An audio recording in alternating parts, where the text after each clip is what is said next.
बिस्मिल्लाहिर्रहमानिर्रहीम अस्सलाम वालेकुम। 1.5 अरब के करीब 1 अरब 35 करोड़ भारतीयों के साथ उनके ही प्राइम मिनिस्टर ने बड़ा हाथ कर दिया। इमरान खान ने यूनाइटेड नेशन के अंदर तकरीर की, इनकी कमर तोड़कर रख दी, वो इल्जामात लगाए कि इंडिया को बैकफुट पर धकेल दिया। अब सबसे ज्यादा इंटरेस्टिंग बात थी, 1.5 अरब के करीब भारतीय टिकटकी लगाकर बैठा हुआ था टीवी के सामने, मोबाइलों से कि आज तो बस मोदी इमरान खान को छोड़ेंगे नहीं। इवन के तज्जिया निगारों को भारतीय इंडियन चैनल से बिठा कर रखा था कि जैसे ही मोदी बलोचिस्तान का नाम लेगा या मोदी इमरान खान का नाम लेगा या पाकिस्तान का कहेगा, इवन के झूठा ही सही वो पाकिस्तान पर दहशतगर्दी का इल्ज़ाम लगाएगा, वो कुछ चाइना की बात करेगा, कुछ करेगा। लेकिन जब तकरीर शुरू होती है तो सबसे पहला झटका ये लगता है। मजीद डिस्कस करने से पहले इस वीडियो को लाइक करें, हकीकत टीवी को सब्सक्राइब करें और बेल आइकन पर जरूर क्लिक करें। कि मोदी की तकरीर थी हिंदी में, जिसको डब किया गया एक करीबन को 25 साल के नौजवान से, जिसकी इंग्लिश सॉलिड थी, उसने आकर बात की। बाकी कुछ टेक्निकल फॉल्ट्स और चीजें रही, वो एक अलग बात है। अब मोदी की तकरीर शुरू होती है और इंडियन मीडिया इंतजार कर रहा था, बस आज तो बलोचिस्तान का भी जिक्र होगा, आज तो ISI का भी जिक्र होगा। मोदी आते हैं और आकर गुफ्तगू करते हैं। भारत ने 40 करोड़ से जायद लोगों को डिजिटल पेमेंट की सहूलत दी, हमने कोरोना के लिए ये काम किया, हमने ये किया। भारत किसी से दुश्मनी नहीं चाहता, अगर किसी से दोस्ती हो रही है तो वो दुश्मनी नहीं चाहता। भारत इंडो पैसिफिक के अंदर डेवलप कर रहा है अपने आप को, वो आगे जाएगा, वो ये करेगा, वो करेगा। हमने नई उमंगों को छूना है, नए फासले छूने हैं। दुनिया जिस तरफ जा रही है उस तरफ सबको मिल बैठकर हल देखने होंगे। ये दोस्तियों का दौर है, ये बहुत अच्छा वक्त आ रहा है कि सब मिल बैठकर हल करें। दुनिया प्रॉब्लम में है, हमें सबके साथ ताल्लुकात बढ़ाने चाहिए, वही मामला सबका विकास होना चाहिए, ये होना चाहिए। और सूरत हाल ये रही कि आज 1.5 अरब के करीब भारतीय जो कि इंडिया में भी रहते हैं और पूरी दुनिया में रहते हैं, उनके साथ इतना बड़ा हाथ हो गया, इतना बड़ा हाथ हो गया कि उन्होंने कभी सोचा भी नहीं था। इवन के ओवरसीज जो भारतीय बैठे हुए थे हर जगह पर अपने काम धंधे को छोड़कर कि हम मोदी की तकरीर देखेंगे, आज हम पाकिस्तानियों को खामोश कर देंगे। 0 वर्ड अगेंस्ट पाकिस्तान, चाइना या किसी चीज में। अब यह हुआ क्या कि क्यों मोदी ने एक लफ्ज तक नहीं बोला, ना पाकिस्तान के खिलाफ, ना चाइना के खिलाफ और ना ही इमरान खान के इल्जामात का जवाब दिया। अब जरा समझिएगा असल खेल क्या है, जिसके बाद पूरे भारत का आज वो क्या करें, उनके मीडिया चैनल्स क्या खबर ब्रेक करें, मोदी ने क्या बात की है। मोदी ने कुछ पाकिस्तान के खिलाफ कहा, वो कह रहा है दुनिया को कि मैं डिजिटल पेमेंट का सिस्टम लेकर आया, ये किया।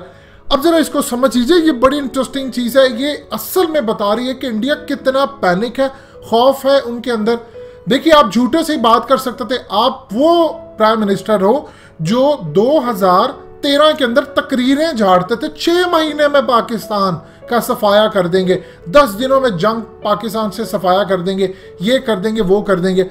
असल सूरत हाल हुई है। पहले आते हैं पाकिस्तान के खिलाफ इन्होंने बात क्यों नहीं की। देखिए, पाकिस्तान के खिलाफ वो क्या बात करते, क्या इमरान खान ने जो बातें कही हैं RSS के हवाले से, या जो इंतहा पसंदी है, या मोदी ने जो दहशतगर्दी करवाई, चूंकि CIA से लेकर दुनिया की तमाम रिपोर्ट्स हैं, हर मीडिया ने लिखा कश्मीर में जो जुल्म हो रहा है, क्या मोदी उसका जवाब दे सकता था? वो क्या जवाब देता? वो उसको डिनाई कर सकता था? वॉशिंगटन पोस्ट, न्यूयॉर्क टाइम्स, अल जजीरा, वॉशिंगटन टाइम्स, दुनिया का कौन सा बड़ा अखबार उठा ले जिसके अंदर मोदी के कारनामों की फहरिस्त नहीं है। डिवाइडर इन चीफ, जब दुनिया के बड़े बड़े मैगजीन पर इतनी बड़ी खबरें लगे, डिवाइडर इन चीफ मोदी की तस्वीर लगे, तो क्या वो जवाब दे सकता है? क्या वो ये बता सकता है कि वो जुल्म नहीं कर रहा? क्या वो ये बता सकता है कि यूनाइटेड नेशन कहती है कि कश्मीर जो चाहते हैं उन्हीं की करारदादों के मुताबिक मसला हल होगा? मोदी क्या इनकार कर सकता है कि उसने इसको वायलेट नहीं किया? तो सबसे पहली बात तो समझ लें, पाकिस्तान के उसके इमरान खान के इल्जामात का जवाब देने के लिए उसके पास कुछ चीज ही नहीं थी। वो क्या चीज कहता? एक चीज तो ये हो गई। अब बात ये होती है कि नए इल्जामात इमरान खान पर लगाना या पाकिस्तान पर झूठे कुछ भी बलोचिस्तान का कहना, इसका यह मतलब है कि अगर आप पाकिस्तान के हवाले से बातचीत करते तो ये क्लियरली एक पैगाम था कि आप पर जो इमरान खान ने इल्जामात अपनी तकरीर में लिखाए, आपने उसको एडमिट कर लिया है। इसका मतलब है कि आपने उनका जवाब नहीं दिया। आप समझते हैं वो बिल्कुल ठीक है, आपने इल्जामात दर इल्जामात लगा दी। इसका मतलब है कि आपने एक तो उसको एडमिट किया और दूसरा आपने नए इल्जामात लगा दिए। अब इस सूरत हाल के अंदर असल जो चीज है वो क्या चीज है, जिसके बाद इन्होंने कहा पाकिस्तान का तो ये मामला हो गया। पूरी भारत के अंदर इंतजार कर रहे थे कि आज तो हम पाकिस्तानियों को छोड़ेंगे नहीं। इमरान खान ने जो हाल किया, जो पूरी दुनिया में हमें नुकसान हुआ। अब आते हैं चाइना की तरफ। चाइना के बारे में इन्होंने क्यों नहीं कहा? यही वो फॉरम था जहां पूरी दुनिया सुन रही थी कि मोदी कह क्या रहा है। पूरी दुनिया में ये कोई लोकल तकरीर नहीं थी उसकी, ये पूरी दुनिया के अंदर तकरीर गई। वो सुन रहे थे, टीवी चैनल्स, अखबारात ने इनको कवर करना है। क्या नॉर्थ अमेरिका, क्या मिडिल ईस्ट, क्या यूरोप, क्या एशिया, क्या दुनिया के दूसरे ममालिक, हर जगह पर दुनिया की अहम तरीन आबादी का प्राइम मिनिस्टर ये बात करेगा तो वो छपेगी। अब वो यहां पर आकर चाइना का उसने नाम ही नहीं लिया। क्यों नाम नहीं लिया?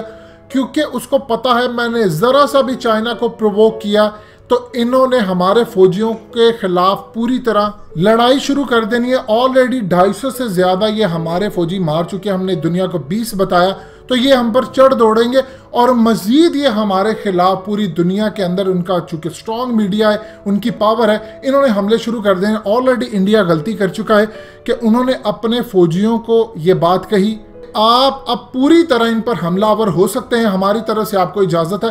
तो इस सूरत हाल में चाइना का इतना खौफ है कि उन्होंने चाइना का नाम नहीं लिया।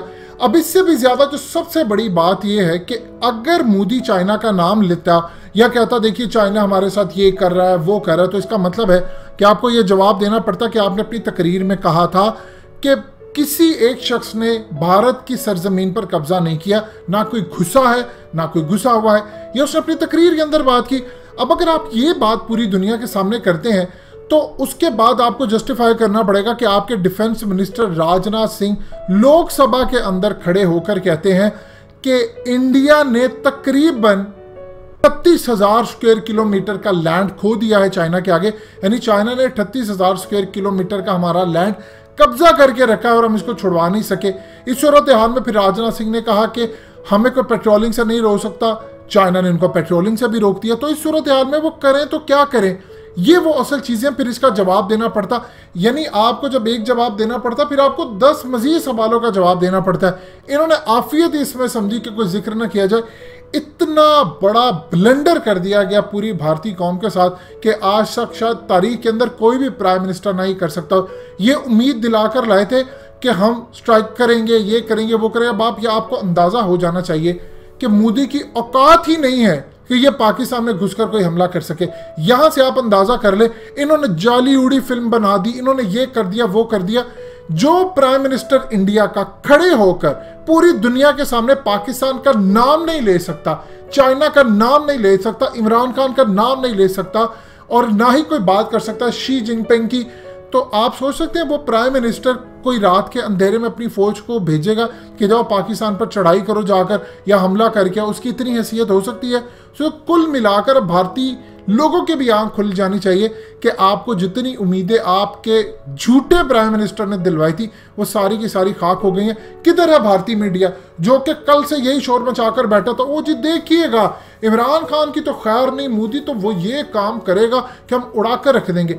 इनका जो डेलीगेशन गया था काउंटर पार्ट्स जिसने बायकॉट किया इमरान खान की तकरीर का, इन लोगों ने भी तो जाकर यूनाइटेड नेशन में पाकिस्तान पर इल्जामात लगाए। तो मोदी नहीं लगा सकता था, लेकिन डरते हैं, खौफ है, क्योंकि पता है 2 फ्रंट की जंग खड़ी है और सर्दियों में जो हाल इनके साथ होना चाह रहा है उसको रोकने के लिए इन्होंने कुछ भी नहीं कहा। दोस्तों, हकीकत टीवी को सब्सक्राइब करना मत भूलिए, वीडियो को लाइक करें, शेयर करें और कमेंट सेक्शन में अपनी राय का इजहार जरूर करें।